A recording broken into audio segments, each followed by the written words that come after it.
হ্যাঁ, hello guys. তো recently ওটিটিতে release পাইছে সিয়াম আহমেদের অভিনীত মুভি, যার নাম যার নাম রাক্ষস। ওকে, তো আমরা চলেন এটা নিয়ে কথা বলি, এটা রিভিউ করি, মুভিটা আপনার দেখা উচিত কি না, হোয়াটএভার। তো মুভি এর স্পয়লার ফ্রি একটা ছোট মোটো রিভিউ দিয়ে দিই। তো হচ্ছে যে সিয়াম আহমেদ এই মুভিতে একজন প্রফেসর। তো এখানে দেখা যায় যে ওনার বাবার আর্মসের বিজনেস আছে।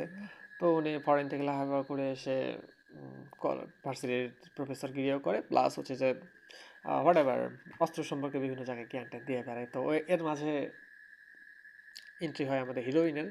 তো হিরোইন তার সোয়াগ স্টাইল দেখে তার প্রেমে পড়ে যায়। তো তারপর ইনডাইরেক্টলি কারণে ওখানে তাকে প্রপোজ করে ফেলে। তো তখন সিয়াম আহমেদ যখন কনভিন্স তার সাথে যখন লাইন মারতে যায়, তখন নায়িকা বলে দেয়, স্যার আমি তো আপনারে পছন্দ করি না, জাস্ট আমার সেমিস্টারে পাস হওয়ার জন্য আপনারা লাইন মারতেছিলাম। তো হোয়াট এভার। তো আর একটু ছোট্ট বিষয় হচ্ছে যে রাইট নাও ফেসবুকে দেখা যাচ্ছে যে প্রাইভেট ইউনিভার্সিটির বিভিন্ন মেয়েরা বা পাবলিক ইউনিভার্সিটির বিভিন্ন মেয়েরা, আমি জানি না এটা কথা বলার পর বিভিন্ন জায়গায় বিভিন্ন মানুষ আমাকে ব্ল্যাক ক্লাস দিবে কিনা। তো ফেসবুকে পোস্টে দেখতেছি, রিয়েল লাইফ হইতেছে কিনা তারা জানে, আল্লাহ জানে, যাই হোক। তো বিভিন্ন জায়গায় আমি যেটা বলতেছিলাম যে ফেসবুকে বিভিন্ন পোস্টে দেখা যাচ্ছে যে প্রাইভেট বা পাবলিক ভার্সিটির বিভিন্ন মেয়েরা আহ, টাকার বিনিময়ে হোয়াট এভার ইউ নো, এরপর আমি কি বলতে চাচ্ছি। তো তো এই কথাটা বলার কারণ হচ্ছে এটা যে মুভির স্টার্টিংয়েই হিরোইনের মা ফোন দেয়, ফোন দিয়ে বলে, তুই বাসা আসিস না কেন? তো নায়িকাটা তখন বলে, আমার তো সেমিস্টার ফাইনাল। সো তখনই বোঝা যায় যে সামথিং ক্যান হ্যাপেন। যাই হোক, এই মুভিতে ভিলেন হিসেবে তিনজনকে দেখানো হয়েছে, আর তিনজনকে ভাই দেখানো হয়েছে। বিশ্বাস করেন রাসেল ভাই, আহ, প্রথম যে ভিলেনটা ছিল, তো তার সে ঠিকঠাক ছিল, not the best, not the good, but it's okay okay and average villain I can say. Nothing special, but চলে, চলার মতো, চালিয়ে দেওয়ার মতো।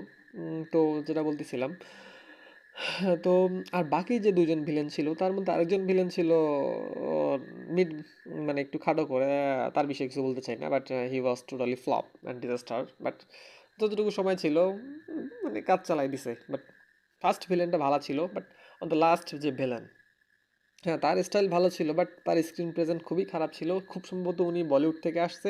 তার থেকে বড় কথা হচ্ছে যে তারা যে তিনটা ভাই, এটা বিশ্বাসই হচ্ছিল না। প্রথমটার সাথে সেকেন্ড ভিলেনটার মানে ঠিকঠাক ছিল যে না ভাই হতে পারে, বাট পরের যে ভিলেনটা ছিল, সে ভিলেনের ভাই না, বাপ না, একদম সরাসরি গ্র্যান্ডফাদার লাগতেছিল। চুল সাদা, প্লাস হচ্ছে দাড়ি সাদা, আবার তার দাদি বেঁচে আছে কিন্তু সে তার ভাই। তো যাই হোক, তো মুভির স্টোরি এতটুকুই ছিল। এতটুকু আমি রিভিল করতে চাচ্ছি যে শ্যাম আহমেদের মাথা টাথা খারাপ থাকে, অল টাইম একটা অ্যারোগেন্ট থাকে। হ্যাঁ, এটা তার প্লাস পয়েন্ট। পুরো মুভিতে পুরো সিন ধরে আর কি, তার ক্যারেক্টার ড্রপ হয়নি। অল টাইম যে সোয়াগে ছিল, হ্যাঁ একটা হুঙ্কার, ওটা সে ধরে রাখছিল। হচ্ছে যে আর আপ অ্যান্ড ডাউনের মধ্যে হয়নি। আর ভিলেনের কাজ আপ অ্যান্ড ডাউন হচ্ছিল কোনো কারণ ছাড়াই, গুলি এর বৃষ্টি হইতেছিল, ঢাড়া ঢাড়া ঢাড়া ঢাড়া ঢাড়া ঢাড়া। আর দেখা যাচ্ছিল যে হিরোকে এসে 10 জন নিয়ে বন্দুক দিয়ে গুলি করতেছিল, কিন্তু হিরো তো বুলেট প্রুফ, তার গায়ে গুলি লাগবে না। সে এসে ছোট রাইফেল দিয়ে গুলি করতে, সবাই মরতেছে, বাট হিরোর সামনে 10 জন গুলি করতেছে, হিরোর কিছুই হচ্ছে না। ডিফিকাল্ট, মানে কি বলে, ডিফিকাল্ট মাসালা মুভির মতো আর কি। তো এই আর কি। তো মুভিটা আপনার দেখা উচিত কি না? মুভিটা যেহেতু থিয়েটারে দেখেননি, হ্যাঁ ওটিটিতে আপনি ওয়ান টাইম ওয়াচ করতে পারেন। স্টোরি আহামরি কিছু না, যদি সিয়াম আহমেদের প্রিভিয়াস কাজের সাথে তুলনা করেন। প্রিভিয়াস যে মুভিটা ওনার গত বছর আসছিল ছোট্ট বাচ্চার কাহিনী নিয়ে, ওটা ভালো ছিল, ওটার মেকিং এর থেকে ভালো ছিল। বাট এই মুভিটা, এই মুভির সব মাইনাস চলে যাবে, নেগেটিভ পয়েন্ট নিয়ে কথা বলি। মুভি এর নেগেটিভ পয়েন্ট হচ্ছে হিরোইন।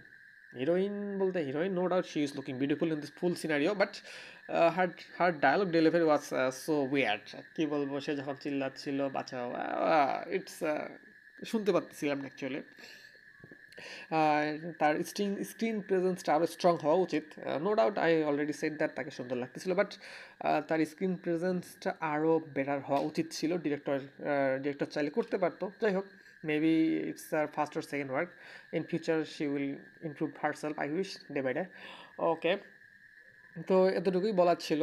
আর মুভিটা আপনি কেন দেখবেন, যদি শ্যাম আহমেদের ডাই হার্ট ফ্যান হয়ে থাকেন তাহলে দেখতে পারেন, one time watch, not be the decent watch, but plus point হচ্ছে যে মুভি এর আরও কিছু প্লাস পয়েন্ট যদি ইনক্লুড করতে চাই, তাহলে মুভির ডিরেকশন ঠিকঠাক, আহামরি না, মুভি এর কস্টিউম ঠিকঠাক ছিল।